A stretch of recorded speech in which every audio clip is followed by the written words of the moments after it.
Good morning. Good morning. Welcome to Rise and Thrive with Dr. J. Nicole, where we are rising in faith and thriving in purpose.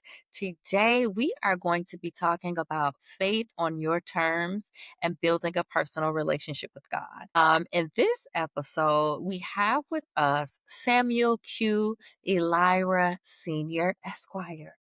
He is a well established attorney here in the state of Maryland. And we're going to be talking about building that personal relationship with God. And what if your relationship with God wasn't about religion, rules, or rituals, but more so a deep connection, personal faith, and spiritual growth? Many people struggle to find their own path to their relationship and connectionship with God and often feel pressure from religious institutions, traditions, and or family expectations, and even societal, right, about what their relationship should look like. In this episode, we're going to explore how to cultivate a relationship with God that is authentic, personal, and that's free of the fear or of obligation. So, whether you've been hurt by religious institutions, feel disconnected from traditional church spaces, or you just want to go deeper in your faith, this conversation will give you the tools to rebuild your spiritual foundation on your terms. So, before we get into it, let me tell you a little bit more about our special guest. So, Samuel Elira Esquire is the founder of the Elira Law Firm LLC. He holds his Juris Doctorate from the Cooley School, in Western Michigan. And he has a bachelor's in criminal justice from Bowie State University. Come on, HBCUs. With experience as law clerk for the 29th Circuit Court, the State Appellate Defender's Office, and prominent Maryland law firms. He has worked with a wide range of legal matters, advocating for indigent defenders. Outside of his obligations in the law and practice, he is deeply committed to community service, including mentoring youth, founding the Elira and Co. Foundation, which focuses on addressing homelessness in Maryland. His endowment to Bowie State University reflects his dedication to supporting future generations of students, and particularly those pursuing careers in criminal justice. Let's give Sam, a warm welcome. Thank you so much for joining me today. I appreciate the welcome. The pleasure is mine. This thing you're doing is a wonderful thing. I may add Thank for sure. you. Thank you so much. Okay, so for today, you want me to call you Sam or am I calling you Q today? What we doing? You know what? Call me Q. Okay. Or call me what you like. I mean, call me what call me what you're comfortable with. But either one is fine with me. Okay, well, I might, depending on how serious the question is, I might be like Samuel. Yeah, but know the way those two names are used interchangeably. People that know me. Hmm. You know what they call me Q. But in professional settings and people that might not know me as well, then it'll be Sam. Yeah, absolutely. Absolutely. Like I said, I be doing both. It just depends on what I be feeling like. Okay, so let's talk about we've been told like what it means to kind of like know God. And I want us to kind of like rethink that a little bit, right? So, in your opinion, what is the difference between religion versus having a relationship with God? Think it's simple. Well, I was gonna say it's simple, but I guess it's not one of those simple questions. I guess to everybody. To me, being religious is what you how we raised, going to church, right? We told we should go to church every Sunday. We should go to Bible study. We should read the Bible. That's that religious. To have a relationship with God, you could do all those things, Jeannie, right, and not have a relationship with God. Right, even the Bible. I mean, even the devil quotes scriptures. Even find the devil in church. He's a believer. The devil's a Right. believer. He was in heaven. He was an angel. There you have it. But for me, having a relationship with God is knowing God, knowing that God is inside you, inside us. God is near us. God is within us, and I think, how can you truly have a relationship with God if you don't have love? So I think, having a relationship with God, of course, reading the Bible is definitely key. Read the Bible, meditate on the Bible, but really just showing love, expressing love to people. Because for me, God is love. He is. So when you're expressing love and you treating people the way they should be treated, I think that's God in motion. I think that's how I look at it. Outside of just going to church, is truly just having that personal Yeah. knowing that God is with you. I think it's a knowing, it's a feeling, and it's an experience. That goes with all of that. And even as you were describing like religion versus relationship, I also kind of heard tradition, right? Like, cause some of those things, because this is what this is what we do, right? Sometimes is part of that is tradition, is practices. Where some people too, they might see religion as like the organized part of it, the how, but sometimes all of that can get mixed all up into one, and people don't know how to separate the two. And let me add this: religion, being religious, I think that carries with it the element of confusion. Okay, tell me more about what that means. You know what I mean?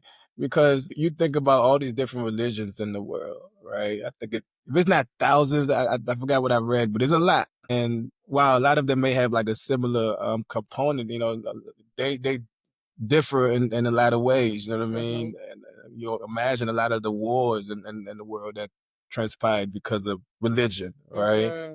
Hmm. And people's faith might be different, and it causes conflicts and things. I mean, confusion and conflict. And I don't think that's godly. I think God he's not a connected with confusion or He's not. that sort of thing. So it's something to say about that. About Mhm. religion. I think that again is the creation of it doesn't sit right with me. I'm more on the line of having that relationship. Although I was raised a Christian, so I'm on that side of things, Yeah. going to church, and I Yeah. think that's important too. But the relationship with God is more meaningful.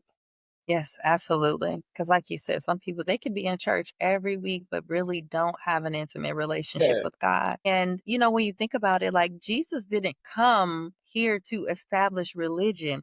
It was about restoring connection. It was about giving everybody access to salvation, right? And so, and what that looked like. And when Jesus came, he shook things up.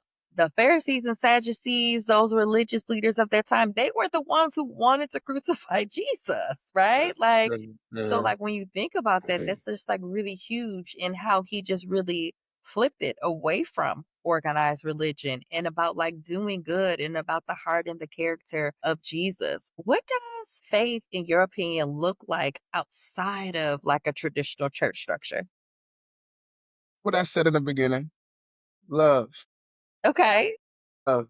I mean, think about it like that. A lot of outside of a lot of Jesus' teachings, outside of what you just mentioned, just having that reconnection with God and just reinforcing it was a lot of just speaking in parables, but more so teaching people how to live a better life and teaching people about, just the God, within, teaching people about, of course, how to pray, but more so just like God is near you, God is within you. It is within you and also in your presence. So, and the other thing that he walked around and taught was how to treat others, how to love. That's truly, it's everything is about love. I remember this one passage in the Bible, Jeannie, where, and it was so profound to me, and it still is, that it made me really think, just reflect on this passage. It says that you can do all these wonderful things, speak in tongues, give to people, the needy, and clothe the needy, shelter those who need shelter. You get where I'm going with it, right? Hmm. And you can still go to hell and still fall short and do all those things if you don't have love. Yeah. Which is if you don't have God.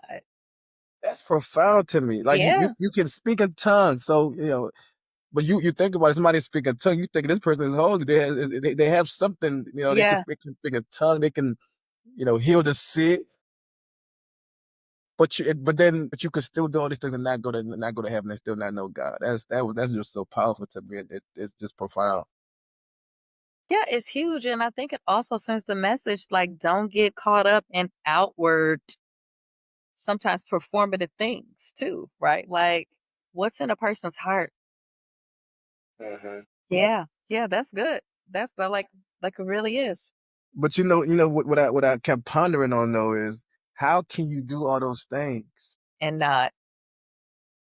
and I love and I have love like how I'm like to me it's more like a contradiction. Like that's why I think it's that verse is so profound to me. I'm like, yeah, I like that a lot. I don't Yeah. ask me to quote where I got it from. I don't remember, but Yeah. If I you just could get know it to me what I read. before this airs, that would be great. So I can include it on the inside because I'm even thinking I know the scripture, but I can't think about like where exactly it I is in got the you. New Testament. I'll figure it out while we talk. Yeah, absolutely. But yeah, it makes sense. But also, if we think about this like from like modern standards, sometimes what if they just doing it for a tax write-off? You don't got to know God to get that tax write-off. You could do good. You could do charity and not not know love or not engage in love. Mhm, mhm. Okay. So you mentioned a little bit about being like growing up as Christian. So, like, talk about if you would be so kind about like your development and foundation of your relationship with God. Talk about my development. You said. Relationship with God, like what that was like, the foundation that was set for that, what that looked like. Well, my dad is a preacher. Come on, PK. Grew up in The the more that I church. do these episodes, the more that I'm finding out that people are PKs. That I was like, what? But I knew you Yeah, were a PK. yeah. Grew up in the church. You know, the whole Sunday school, everything. I come from a big family. You know, a lot of my brothers, my siblings, they sung in church. Even I think one of them even preached, or at least gave a sermon here and there. Yeah. Choir, all of it. I was what do you call it? Scapegoat or just the black? I think the black sheep was what you call it, right? I wasn't Are neither one of those things. you really the black sheep? Well, I wasn't in the choir. I didn't preach, but frankly, I think, and I think it goes on with the relationship in the religious thing. I think I've always had a Okay. relationship with God. You know what I mean? So I think that was always there. I don't know how to sing. I couldn't be in a choir. I don't know how to sing, so from to me, I guess the ones my siblings who was more so into it, the religion setting, I was looked at as the black sheep. But I guess if we're talking about development these days, I think I see myself. Of course, I still go to church. There might be a Sunday here and there I don't go, but I think I go part of the habitual nature of it. Like it's habit. I'm used to going to church every Sunday. But I think now I've developed like a more so a religious, not religious, a more so a spiritual relationship to kind of go along with going to church. You know what I mean? I'm with God. So I look at it differently. Just simply just going to church these days. I think the development is more so just building with that spiritual side of it as well, in opposed to just you're going to church because you were taught to go to church, you were told to go to church, Yeah. that sort of thing. So when I meditate, you know what I mean, and these are some things that help with that. And you know what I did? I don't know if I shared this with you before. What I did, or at least once or twice, that helped with the relationship aspect of my development now is fasting. Mhm. I need to do it more, really, because that sacrifice, and just that discipline and that specific nature of I'm putting this time aside for God. Mhm. That's powerful to me. You know what I mean? Although, like, as far as still talking about development right now, these days I see myself just trying to have that idea, just of God being thankful, even if I'm not, getting on my knees saying the prayer, like I'm acknowledging, remembering, thank you, God, just saying thank you in my mind and throughout the day. I think that's important. That's a form of prayer, right? Absolutely. So that's development. I wasn't doing that then, right? And then now I do that a lot of that more. Just trying to build on that relationship. I don't know if that answers your question. I think it answered the question, It right? does. And this is listen, this is a conversation, right? Like this is not a job interview. You gotta get it. You know what I mean?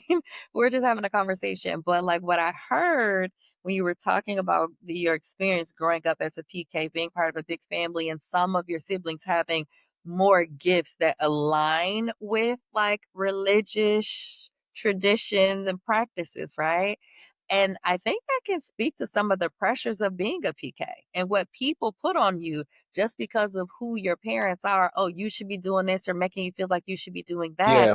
When you just got done telling me about fasting, that takes a Mhm. whole other type of like discipline, right? Like, and I'm not saying this because I don't know much about your siblings and what their relationships with God look like, but some people, they might be able to sing, they might be able to preach, but fasting they struggle with, right? So, like, every gift and like what your relationship with looks like with God and how you show up, it doesn't have to be outwardly consumed for others. Mhm. And yesterday I happened to listen to this motivational talk, and it was talking about fasting and appetite and how important that is and how the enemy really can come to try to come at us through appetite. And they Mhm. talked about how even in the Bible, when one of the times, because Jesus, he stayed going out in isolation and in wilderness and like meditating in quiet time with God, and where it was one of the times where Satan told him, like, where Jesus was hungry. I think this one he was out there like 40 days or whatever, or something like that, where he was like, well, if you're the son of man, turn these rocks into bread, right? Mhm. That's appetite. Yeah. You know what I'm saying? And so, and then also they talked about how, like with Esau, he gave his birthright to Jacob for a bowl of stew Oh, because look at he was that. so hungry. Look at that. He gave up his whole legacy, his whole inheritance for a bowl of stew because he wasn't thinking straight, right? And when you think about fasting and the power of fasting, is that's a whole other level of discipline. And like you said, and like spending that time with God and allowing him to be your food. And the Bible gives us so many messages about those who hunger and thirst after righteousness shall be filled. No, for sure, for sure. And then, even with fasting, we forget outside of the spiritual aspect of it, just the health benefit is just Yes. beyond measure, what I hear about. That's why I said I need to do it more for sure. Hmm. For sure. And even if it's just not for a religious thing, just for on a health standpoint, it's important. Yeah. But no, just with fasting, it's aside. You know, I'm putting this time aside. I'm gonna read my Bible. I'm gonna meditate. I'm gonna meditate on God. I'm gonna do these things and on these specific time frame. Like, because I think that one time I fasted, I think that was the most I've read my Bible on a consistent basis because Yeah. I And make you a read a lot. you know what I mean. But then I don't read my Bible as often. I read a lot, Mhm. true, but not the Bible. But then during when I did fast, I made it a point. That's what I was reading in certain increments. You know what I mean? So look, the whole nature of the aspect of having a relationship with God is a ever growing journey. You know what I Mhm. mean? And that's with just life in general. We were supposed to evolve. We're supposed to grow, right? And with God, it's always this ever changing journey. So I like the fact that I fasted and I did that. I want to do it more. I need to read my Bible more. It's a lot of things we need to do better. And we're sinners, is what what the word said. You know what I mean? We're sinners, and it's just a matter of just continuously trying to do better on a daily basis. That's all we Yeah. can do. And to Try. live to be more like Jesus, absolutely. So, in the most recent time where you fasted, did you experience like a different type of clarity at all? Because some people say that comes with fasting. So, it could even be like spiritual clarity. It could even be just like clear, like the work that you do, right? I cannot say that I did in the sense of on the conscious level. Let's just say that. But I definitely recognize that it was definitely an important journey. It was definitely an important thing that I did, and it was really good. And I like, like I said about me just being closer to God. I think well, outside of having any sort of epiphany, I think that I acknowledged that I was doing things to get closer to God, and I like that feeling. I enjoy that feeling. Yeah, yeah. Yeah, if anything. Yeah, and I remember you saying to me that you like want because people around you were getting closer to God and how you wanted to kind of like experience that. So I love to Yeah. see that you're moving in that direction. it's good to have people in your circle that motivate you generally. Yes. But if you have people that motivate you to seek God or get closer to God, that's treasure that Yeah. you cannot find or in terms of monetary value. And Yeah. you one of the people, what I mean? I appreciate, your growth, your journey, and this what you're doing right now. I think God is pleased with this. I like to think so. I applaud you. Thank you. Thank you. And thank you for joining in this, right? Because that's what Yeah. this platform is all about, is giving him the glory. So let's talk about this a little bit, right? Like breaking free from like religious pressure and guilt. We talked about it a little bit, right? Like um some people, and I don't know what your specific experiences is, but just like unlearning like religious pressure, and for some people it might even be trauma, and just letting go of fear-based doctrine to really be able to tap into God. Like what are your thoughts on that? When I saw the topic, I was looking at what you said to me, and I was trying to think of, do I have any certain religious trauma? And I started Mhm. thinking, um, And and that's I why I guess, said pressure too, right? Because it's not always yeah, trauma. well, it's always pressure. I mean, because as far as we think about religious, there's the whole idea of, you're supposed to be better or do better, or certain things you cannot do, certain things you should not do, certain places you should, that all of it, right? Places you shouldn't go, all of it. But trauma wise, I think, and even the pressure too, in that same sense, I was thinking about growing up when, I went through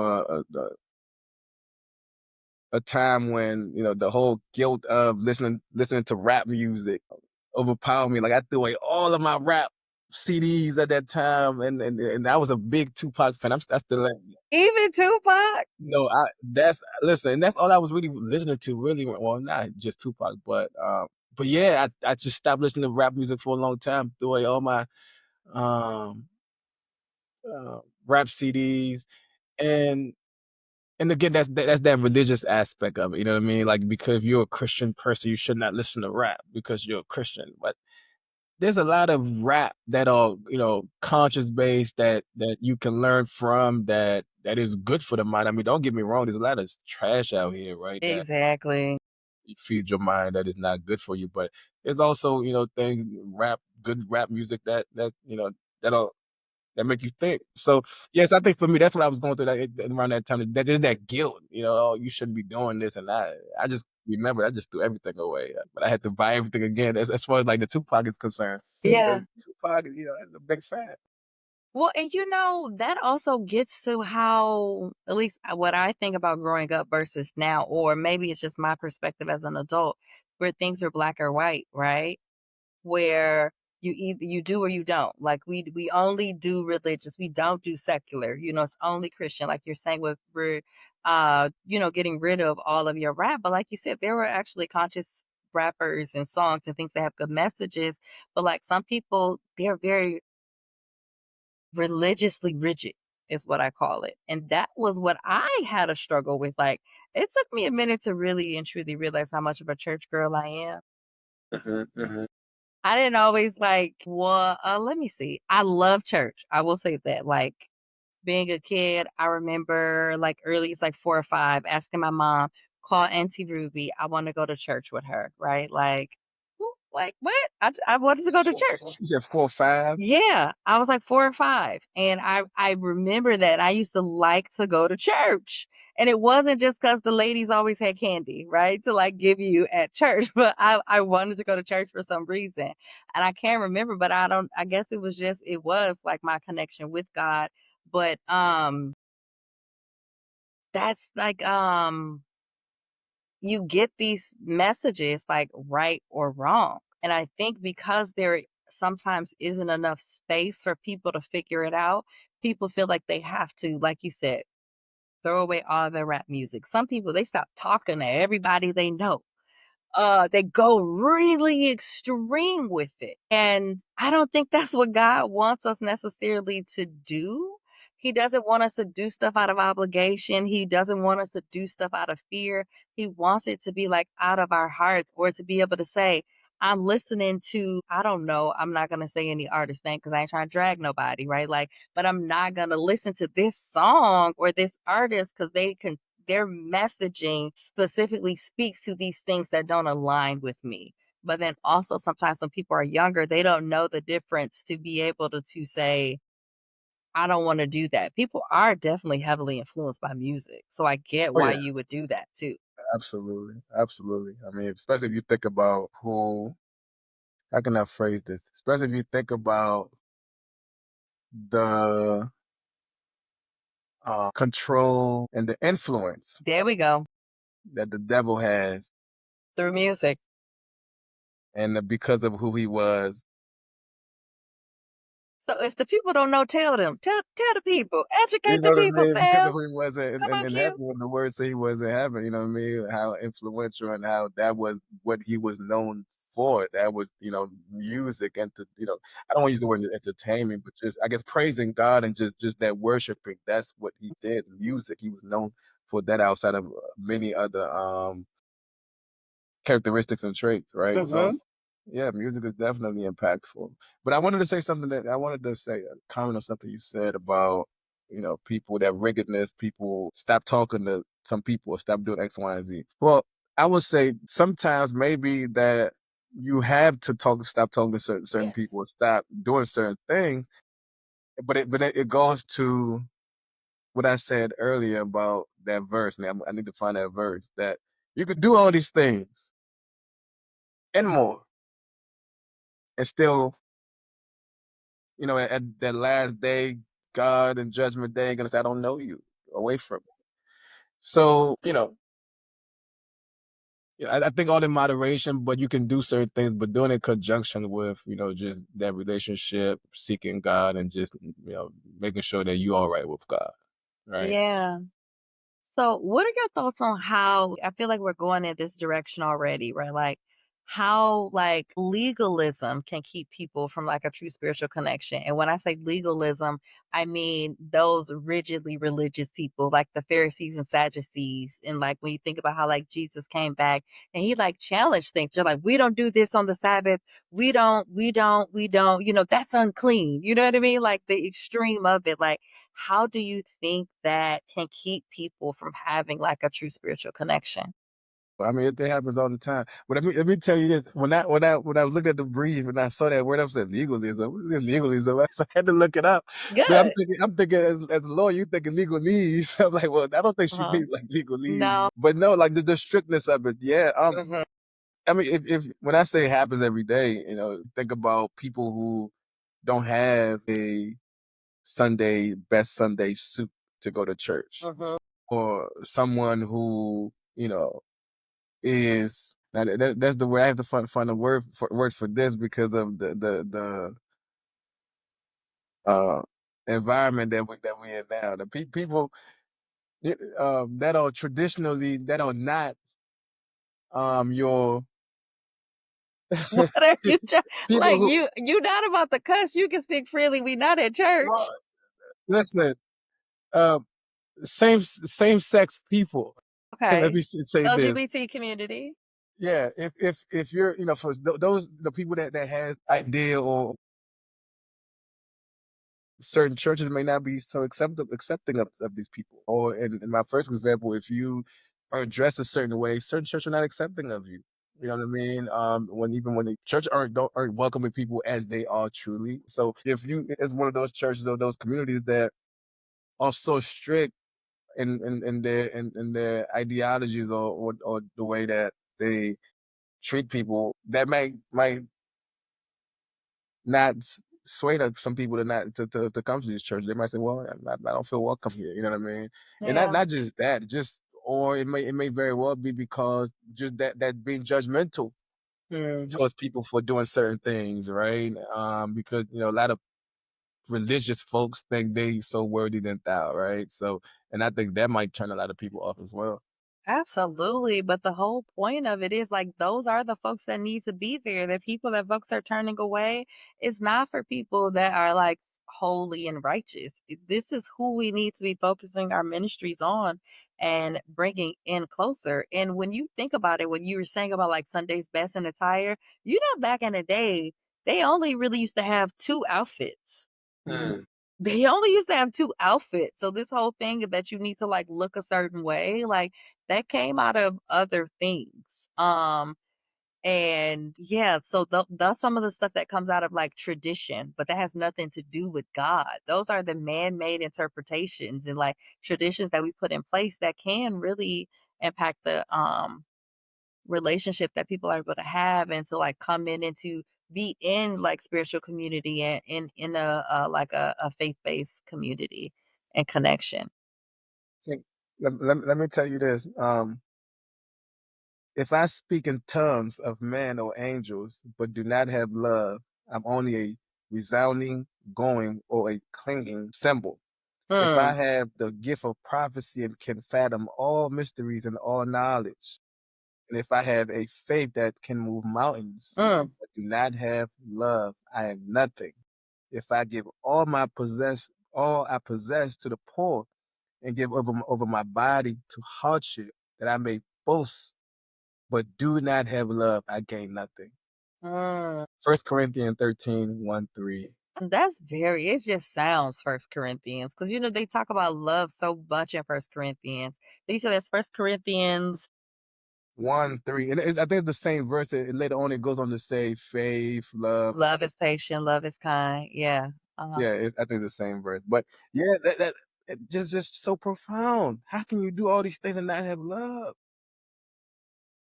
How? People And then are how can you disconnected. imagine you do all these things and then not accomplish anything? That's powerful to me. But yeah, It really is, and it just really speaks to the simplicity of life. God is the foundation. So, talk a little bit about creating healthy spiritual practices that actually feel natural but not forced. smiling at people, Hmm. just smiling, say hi. You can imagine, a lot of people are not used to other people speaking to them, and a lot of times they don't know how to act if you say good morning or how are you, or so they Hmm. don't, or they just don't respond. Uh, but the word meditation can be so broad. People that are elementary in it. Uh, that's not to say I'm a expert or nothing, but you can just sit there and just not do anything, just don't think. And then again, you'll be surprised how hard it is or difficult not to that little voice inside, not to stop it. And sometimes just let it ramble, let it talk, and just observe it, or Yes. think on God, or just there's a lot of ways to meditate. But I think that's important. In short, be loving to people, express love because Hmm. God is love. I think those two things don't feel they don't take too much to just speak to people, just be pleasant Hmm. to people. Yeah. So, what I'm hearing you say is to really exhibit the character of God, like love, when you're going about your day to day interactions with folks. And people aren't used to it, which also speaks for the need for love and for God, like in the world. And nothing that you said was like so extraordinary, right? Like God is amazing. He's everything. Like he's so huge, but he's always accessible and it's very easy to connect. You just have to find your ways. And I think the more you do it, the more it becomes organic. So like even when you're talking about like with like meditating, so you're also describing what I hear in my mental health brain is like mindfulness, being present Mhm, and just like observing and just like being present in the moment. But also there is beauty in that silence. Like if you can calm your mind to just let certain things come up to be heard because we're always taking stuff in. We're scrolling, we're watching, we're listening, we're reading. But just what happens? Like, what do we like just like think? When do we allow our like soul to like, speak in that inner voice or mhm, to be able to pick up on what God is putting down for us? mhm. Yeah. Yeah, no, for sure. And I'm also thinking about and just doing these little things to build that relationship with God or get closer to God. We talk about meditation, and you mentioned just being present, and you can see how you can use meditation to to build on the relationship with God because if you're present and you're not thinking about a whole bunch of other things but that moment, or you're focused on your breath and you're listening or feeling your heartbeat. And I think in that moment it helps it can have a to have more gratitude, to really Mm, be more grateful for, hey, I'm breathing, my that pound is, or you're listening to the birds and you're listening to nature, like, oh, God created this. So it's just in meditation you can learn to just acknowledge God's profoundness and just just being grateful for yeah. what we have. I love what you said. Can you hear the birds chirping outside over here where I am? I feel like I can hear him over here too. Oh, okay, because you said that. I was That's like, why I said you it. can hear Yeah, my birds. yeah. But that's also God, like all the stuff we see and hear, like in nature, that's God's soundtrack. Like, That's and when you really tap in, your senses can, when you're present, the senses heighten. Like, I love being out in nature, going on walks, and I'm like, I don't even see flowers, but I smell them. And then I walk a few more feet, then there they are. The rustle of the leaves, the random butterflies. I be seeing bunnies go across. You know, Maryland, we a little country, so it still be a lot of wildlife and bugs and stuff that you can see. And I just absolutely love it to be able to feel the presence of God and see him. Like I was walking today looking at the sky, I was like, yo, the sea is split. We got the sky, like, we have the sea and then we have the sky. That's, you know what I mean? Like it's just Mhm, beautiful. mhm, It's mhm. just beautiful. I was gonna ask you something else, but I got carried away in all the mindfulness of it all. I was gonna Yeah, respond to something that you responded to me about. yeah.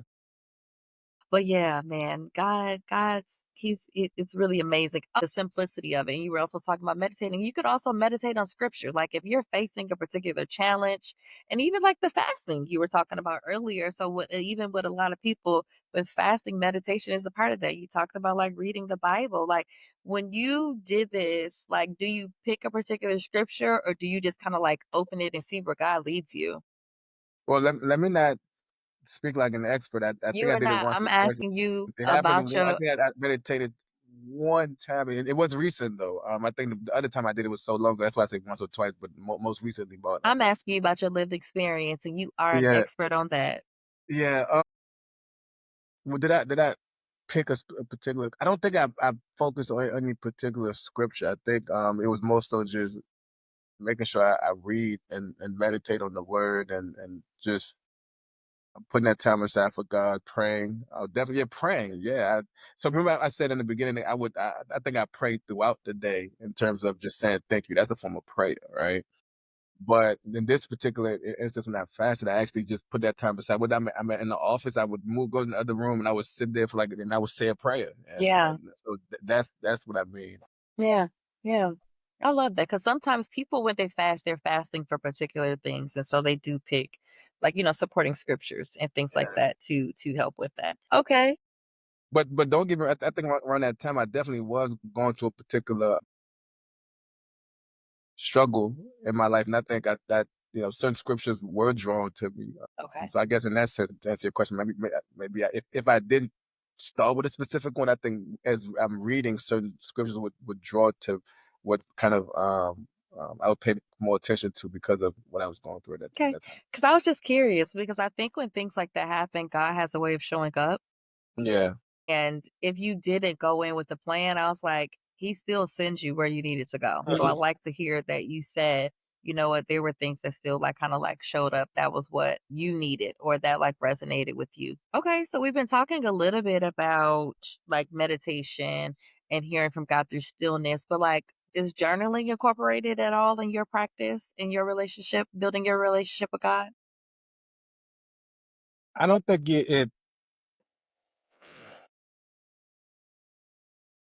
I journal. I've always journal.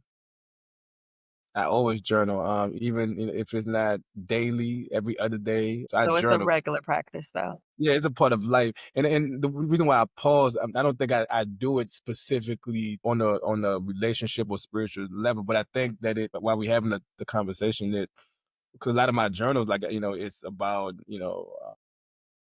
things like, hey, reminding myself to be pleasant to somebody today, or this happened, and remember that I know you're going through this, but God is with you. So in some aspects, it's reminding me that certain aspects of God. So I guess in a sense, it does help.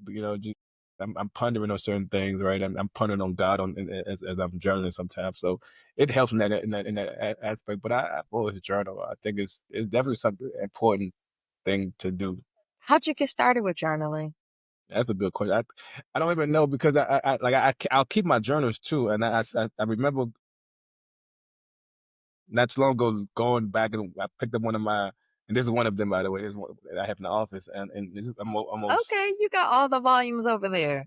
But yeah, now listen, I keep a journal in the office and a journal in the house just in case I don't journal that when I'm home. When I'm at work doing my break, my lunch break or something. If I do take lunch, I'm journaling.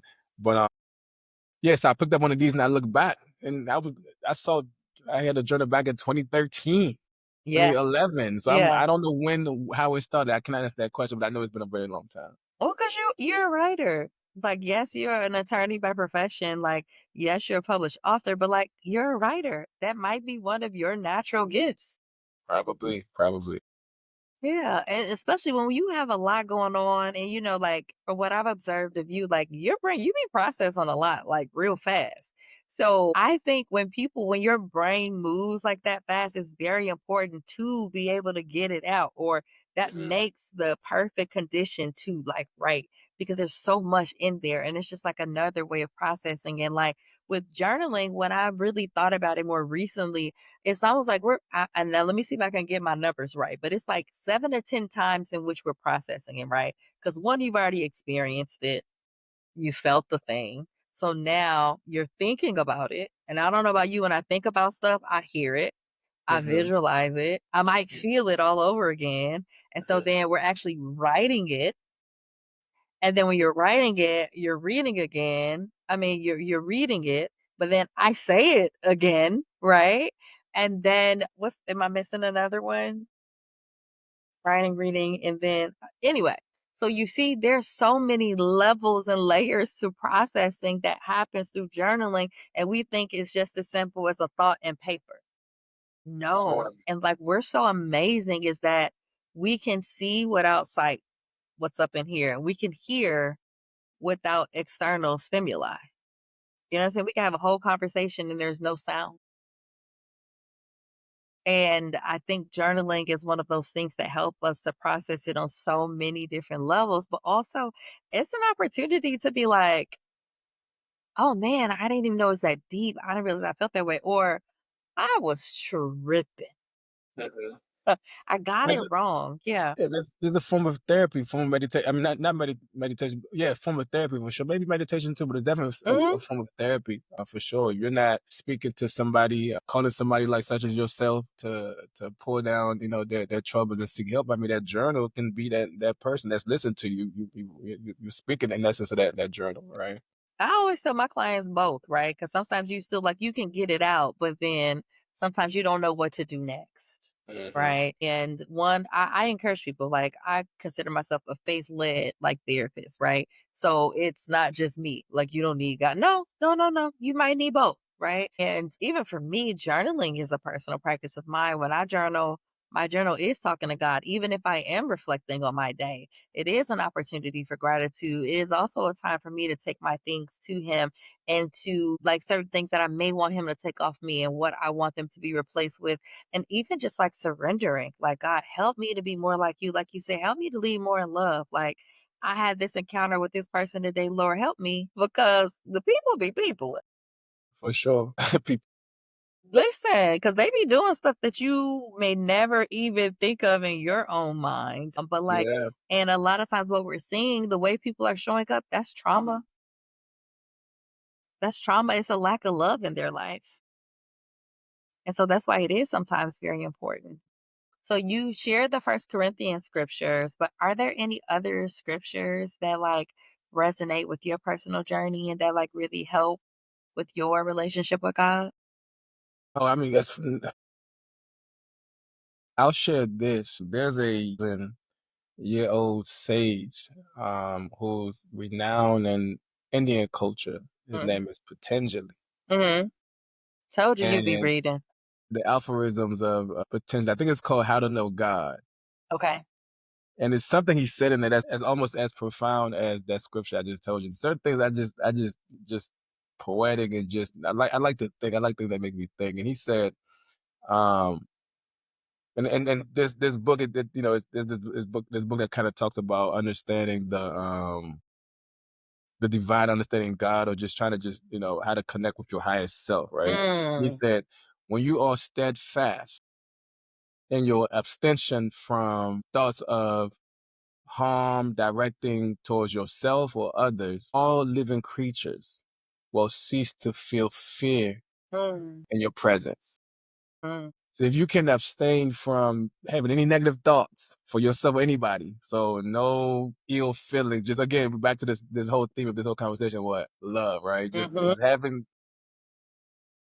no animals will have feel any sort of fear. That means you could walk around in front of a lion, he might not even do nothing to you. Butterflies will fly towards you, or flock on you, or, and a snake won't even bite you. Like it is that powerful. Like, and it's really just, I think it's so profound that, I think it goes towards the same theme. So I think how I try to live life, Jenny, really, man, I just try to remind myself just try to express some love today. Yeah.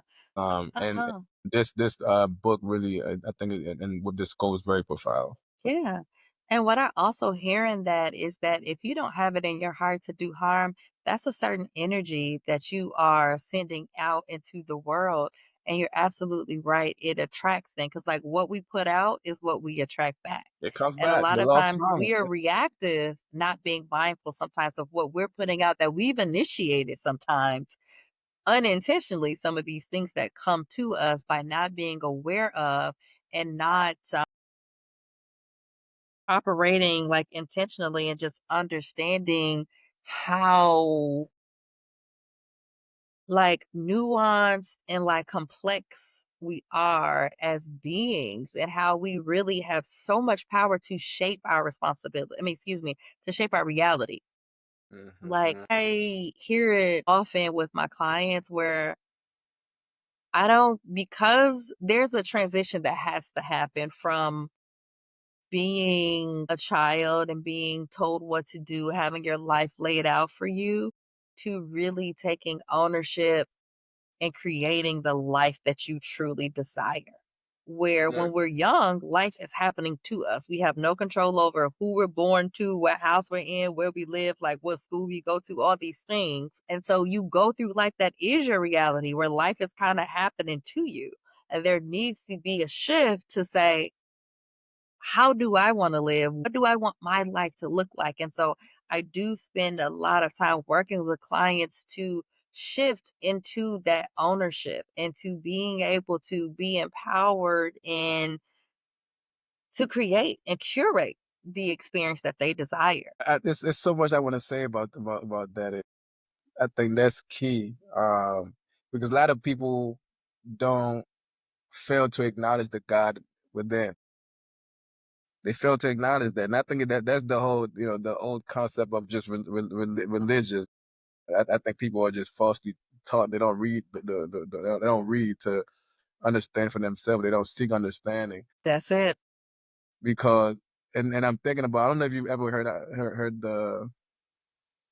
don't know if it's a story, but uh, the guy that was drowning, and he uh, a boat came and threw him a life vest or something, like, "Hey, come on, get on board." You know what I mean? I think you shared it with me. I was sharing it with you, and we was talking Yeah. about it. And he said, "No, no, wait on God, wait on God." And then the helicopter came. "Hey, come grab this. We're gonna save you." "Oh, no, no, no, wait on God, wait on God." And somebody else, more help came, and then finally the guy drowned and died.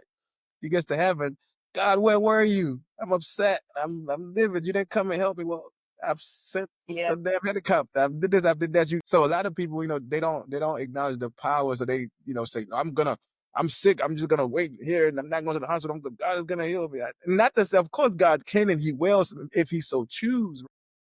Or, "I'm not gonna Hmm. apply for a job. I'm gonna just sit here and God gonna give me a job." No, you use the tools and go.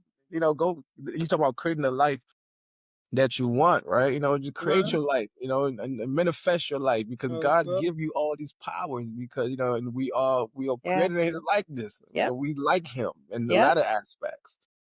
So, and I think it just goes to, a lot of people fail to acknowledge the God within, and fail to acknowledge their power, or the power of God within them. I think they need to acknowledge that for sure. That's so good, and it reminded me of, I can't remember the name of the guy, he's a well-known guy who speaks about, like it's religious based, he's a motivational speaker, but he was saying, like, life is really not as difficult as we make it out to be, that life is pretty simple, and he said Genesis 1:1, and, like, the less than the first 5 words tell us what we supposed to do. And Mhm. I was like, "Where are you going with this?" He said, "In the beginning, God created. We are here to create." Like you said, we are made in his image. And so we are supposed to create. And a lot of us are living life as consumers, not harnessing our powers as creators, putting new things out there, right? Or just like outputs, or we're just being passive. We don't think that we have anything to offer, and we all do. But yeah, But I it's will say this, I mean, life is definitely difficult as hell. and Definitely and the difficult. Bible tells us that. Yeah, even Jesus, experienced the difficulty of like, but and it's still two things resonate. One, this too shall pass. Yep. And two, you can still create the life that you so desire as well. Well, while it might be difficult and God will be with you, but you can definitely create the life that you desire. Yeah, and that just reminded me of this scripture, and I think I screenshotted it. Basically, like, if what we're doing is within God's will, like, He will bless it. And that, dang, can I find it quickly? Because I was like, oh, that's so good. Like, the Bible is really simple. Like, but I'll have to find it later. I'm gonna check one more place. Okay, well, this also applies. But God blesses those who patiently endure testing and temptation. Afterwards, they will receive the crown of life that God has promised to those who love Him. Right? That's James 1:12. Right? So that right there speaks. We are going to be tested. We are going to be tempted, and if we endure, God's got us. So there's nothing that says that being a child of God, being a Christian, that your life go be easy. No, It's for we sure. have to endure and we will be rewarded. Mhm.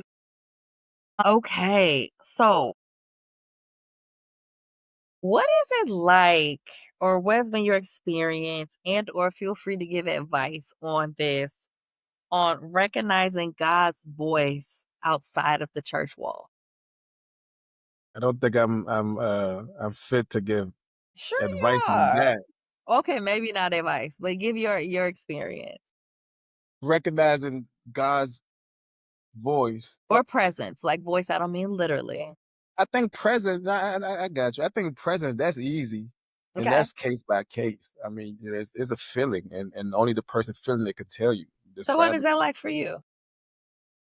I'll be honest with you. I guess the feeling that everybody associate with the Holy Ghost, right?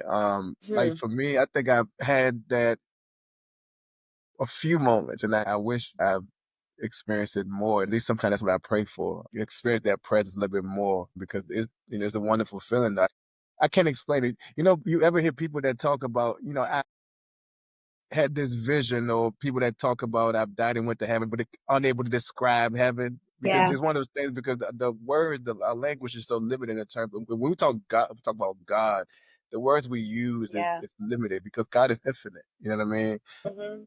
No, I cannot explain it, but it's a good feeling. It's a feeling that I wish I could have more often, if not all the time. You know what I Yeah. mean? So that's the feeling aspect of it. But the voice aspect of it, I think God is always speaking to us, but that's why meditation I think is key to hear God. And I think you can know it's God if what you are being what's being said to you, or you being told to do Mm. is something that is of good rapport, something that is loving, something that's good. I mean, you could tell when the devil is talking to you, like, go do this bad thing, go do this negative thing. But if you hear a voice that say, "Hey, do this kind gesture for this person, or do this," Yeah. I think one arguably that's God. You know what I mean? So I think that's how I would explain answer that, Jeannie. Sometimes it's difficult, I think, but certainly in meditation, it helps with differentiating, you know, the voice of God or just some random thought. Because a lot of people say, "Well, I heard God told me this." I don't think God told you to do anything. You know what I mean? But I heard the voice. I don't think that was God, right? So it's difficult. Yeah, and I've been hearing excuse me, I've been hearing in different places, it's been coming to me, knowing the difference between, like, a God idea and a good idea. right? Yes, Because just it could be a good idea, but that doesn't mean it aligns with God's will or vision for your life. that And is true. sometimes you have to sit with that because the other thing about it is, Satan, he know how to present a good There you counterfeit. go. There you go.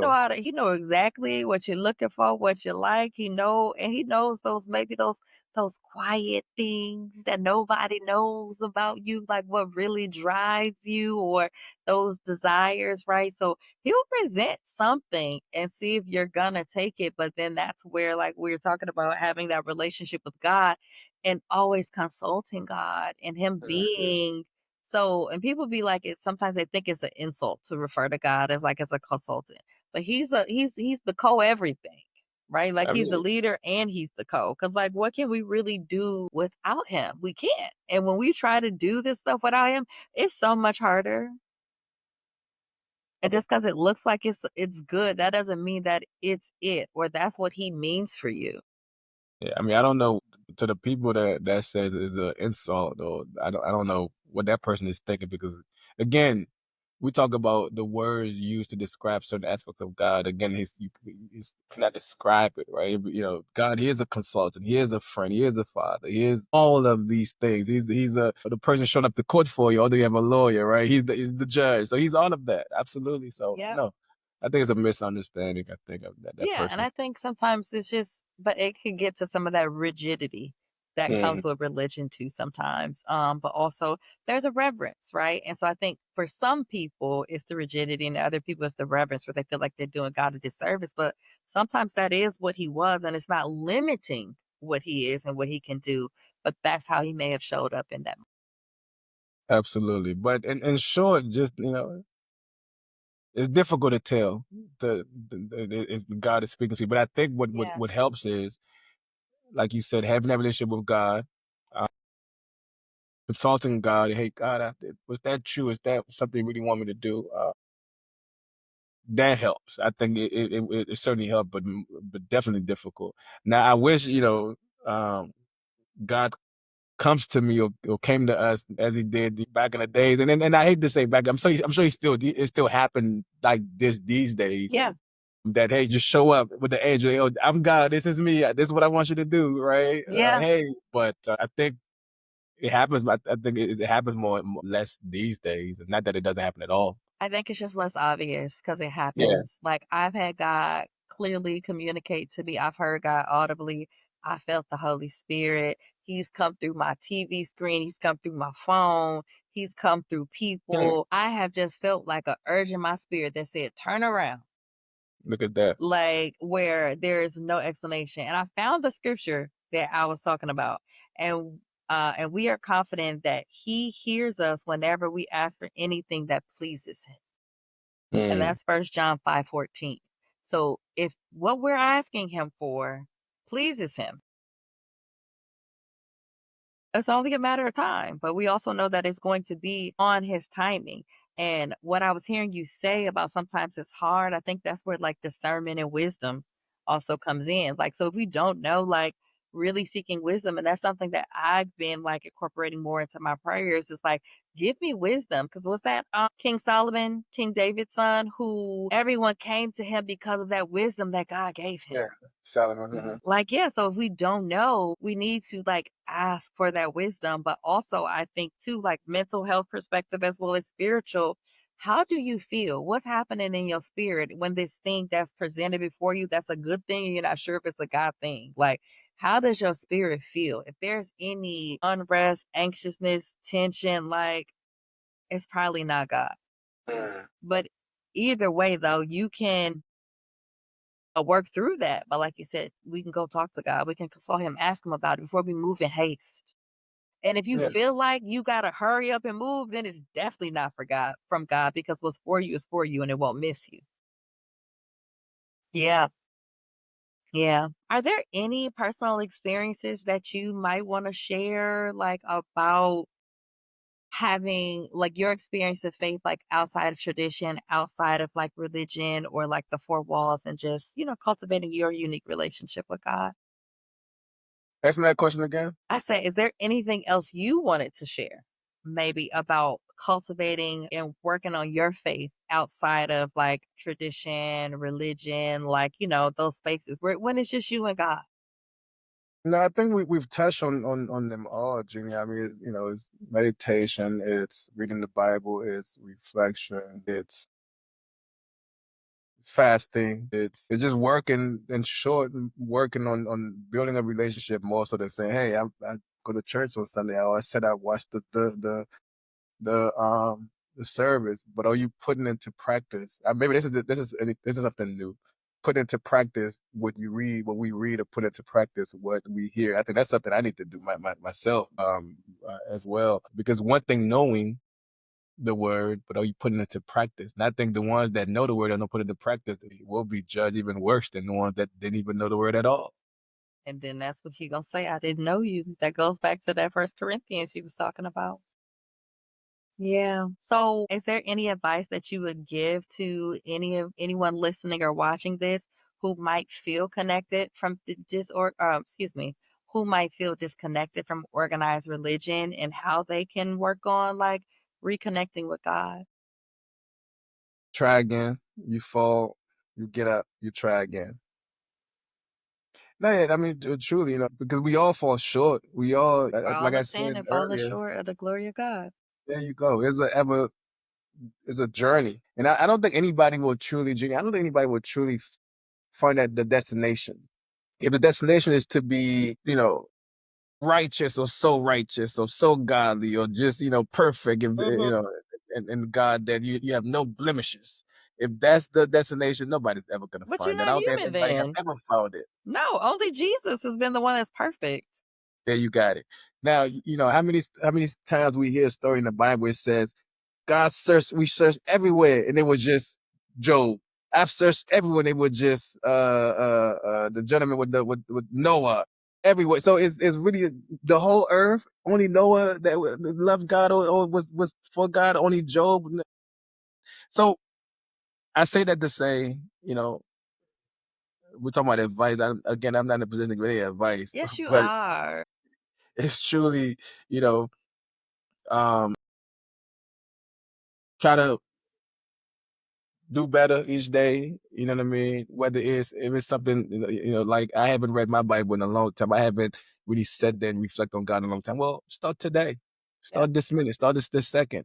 And then the next day, oh man, I fell again. Well, you start again. That's all. I Yeah. think God would love that. I don't think we shouldn't be so judgmental of ourselves. And because I think we humans have a human heart, right? We don't, the way we think, God don't think that like that. You know what I mean? So, I think, and so just try each day to be have a better relationship with God. And I don't want to say be a better person, because you could be a good person and still again fall short. So it's not a matter of being good. It's all you doing God's work, all you seeking Him, all you try to live for Him and doing the thing that you to please Him. I think just try it each day. Yeah, that's good. And as you were talking, you saw I got like a little hype, like, yeah, yeah, yeah. It made me think about this quote that I don't know if The Rock was quoting somebody, but he was like, here it goes. One day or day one. Mm. Basically saying, encouraging people to just start. Today is it, day one. Just do it. Like you don't have to wait for anything. It doesn't have to be past tense. Well, Day one. let me leave you with the I posted something, a video, and I don't recall where I get this from, but it says start in April, start on Wednesday, start in your 40s, start at 3:49 p.m., start late, start now. And the same topic we're talking about, Yeah. whether you want a relationship with God, you don't have it, or you've kind of fell off a little bit and want to start now again. Yeah, that's good. Just start. That's what the message is. Okay, so to close us out, I'm going to hit you with the signature question. If you could leave the audience with one powerful truth to help them rise and thrive, what would it be? God is love. Remember that God is love, and try to spread more love in your daily habits, daily walks. Okay. All right. Well, thank you so much for being here today and sharing this message of love and Yeah. starting with our audience. So This is now for you, audience, where your work comes in. So it's time for you to reflect. What spiritual habits bring you closer to God? And then action. We want you to try to spend 10 minutes in stillness, journaling, or prayer without pressure to work on creating that space for God to speak to you. And finally, an episode wouldn't be complete if I didn't leave you affirmed. My faith is not defined by building or tradition. It is defined by my personal walk with God. All right. So Q, thank you again for joining us. If our audience wants to stay in touch with you, wants to how do you call it? Get a lawyer. What's the word to get your services? Schedule consultation to retain my services. Thank you. Retain. That's the word I was looking for. Yes. You can find us. Well, first and foremost, we have two locations. One in Bowie, Maryland, off Mitchellville Road, and we have a location right next to the Circle Court for Prince George County in Upper Marlboro. It's called the Elira Law Firm, as Dr. Jeannie mentioned in the beginning. You can find us on Instagram at the Elira Law Firm LLC, and my last name is Elira, the Elira Law Firm LLC, and that's for Instagram as well as TikTok, as well as Facebook. And you wouldn't believe it, Jenny, I think I shared this with you. Majority of my people who reach out to the firm are people who see us on social media, because I'm very engaging. I give legal advice. I kind of give tips on what to do and what not to do. So reach Yeah, out I think you told me one time, you was like, somebody said, aren't you that lawyer from TikTok? all the time. Believe it or not, people, and I don't know how they able to recognize me in person, but people do it a lot. You look like you. I don't know. I don't think I've seen one person that maybe I thought kind of looked like you, but I knew it wasn't you. You know what I mean? Yeah, but I don't think I'm able. I will be able to. Maybe I just don't have a good grasp of facial recognition. I don't know, but Okay. I don't think I'd be able to see somebody on social media and then spot them in person. Like, oh, that's such and such. I don't, not readily. I don't think. Okay. Okay. Now you have me cracking up with that recent post. Talk about God is good. I look good. I smell good. I said, what? That's how I On feel. my screen. That's how I feel. Listen, God is great. Is the greatest. You know what I mean? And look, that's how I felt that morning. Yeah. Some days, Jeannie, we wake up because life is all about. Life is a roller coaster, like the wave in the ocean. This is life. It's just, you up, you down. That's just life. And sometimes I wake up, I'm high, I feel really good. And some days I feel down. And that's just life. But, that day I forgot I felt good. But that's why we got to have something to anchor ourselves to, right? Because our emotions, they gonna go, right? Yeah. But like if we just like follow them and don't have anything that we're rooted in or beliefs, or we don't challenge those thoughts and feelings, like it could take us into some spaces and places. Yeah. Okay, well, thank you again. This has been such an enriching conversation. And yeah, thank you for spending time and taking time out. And thank you all for tuning in to another episode of Rise and Thrive with Dr. J. Nicole with our special guest, Samuel Q. Elira Esquire of the Elira Law Firm LLC. So make sure you look them up. What types of laws do you practice, in case if they want to know if you're going to be like possibly the right attorney for them? Good question. The three main, we are a general practice law firm. That means we focus on a lot of different legal areas, but the three main areas that we focus on are criminal, from your traffics to your murders, complex civil litigation, that is auto accidents, breach of contract, that sort of thing, medical malpractice. And then the third one is family law. That's your divorce, custodies, child support, guardianship, that sort of thing. But then everything else falls in between: business law, estate planning, landlord, tenant. Okay, so you heard it here. Sounds like the Elira Law Firm is a one-stop shop for most of your needs. But yes, thank you again for joining us, and we're going to keep rising in faith and thriving in purpose. Remember to tune in every week. Episodes are dropping on Tuesdays at 7 a.m. Eastern Standard Time on YouTube, Apple Podcasts, and Spotify Music. Also, the merch is available. You can get your own Rise and Thrive mug too. Look at that. Yes. And we also have other merch. We have hats, sweatshirts, t-shirts, notebooks for your own journaling. So make sure you go to the website, www.evolveWithDrJNicole.com, and click the tab about the podcast, and you can shop the merch. So we'll see you next time. Keep rising, keep thriving. Take care. Thank you.